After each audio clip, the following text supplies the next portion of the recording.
স্বপ্নের দেশ আমেরিকায় নিজের একটা বাড়ি কেনা সবারই একটা বড় স্বপ্ন থাকে। কিন্তু আপনি কি জানেন বর্তমানে সেই স্বপ্ন পূরণ করা আগের চেয়ে অনেক বেশি কঠিন এবং ব্যয়বহুল হয়ে গেছে। হ্যাঁ, আমেরিকার আবাসন বাজারে এখন রীতিমতো ঝড় চলছে।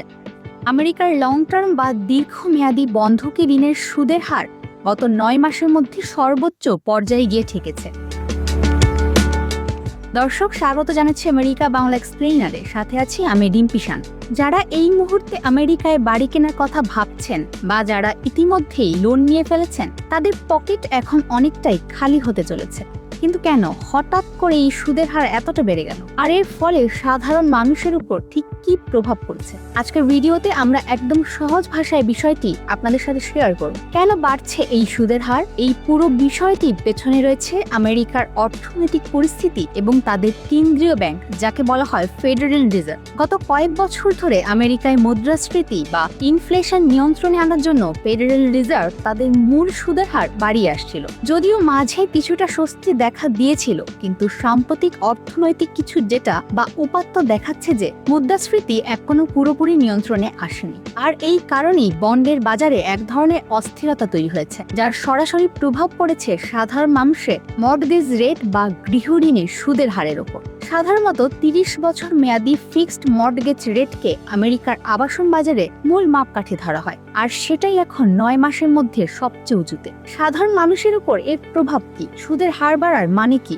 খুব সহজ কথায়, আপনার মাসিক কিস্তি বা ইএমআই অনেক বেড়ে যাও। ধরুন 9 মাস আগে আপনি যে বাড়িটি কেনার জন্য প্রতি মাসে $2000 কিস্তি দিতে, বর্তমান সুদের হারের কারণে একই বাড়ির জন্য আপনাকে হয়তো প্রতি মাসে 25 থেকে 30% বেশি টাকা গুনতে হবে। এর ফলে দুটি বড় সমস্যা দেখা দিচ্ছে। প্রথমত, নতুন ক্রেতারা লোন নিতে ভয় পাচ্ছেন।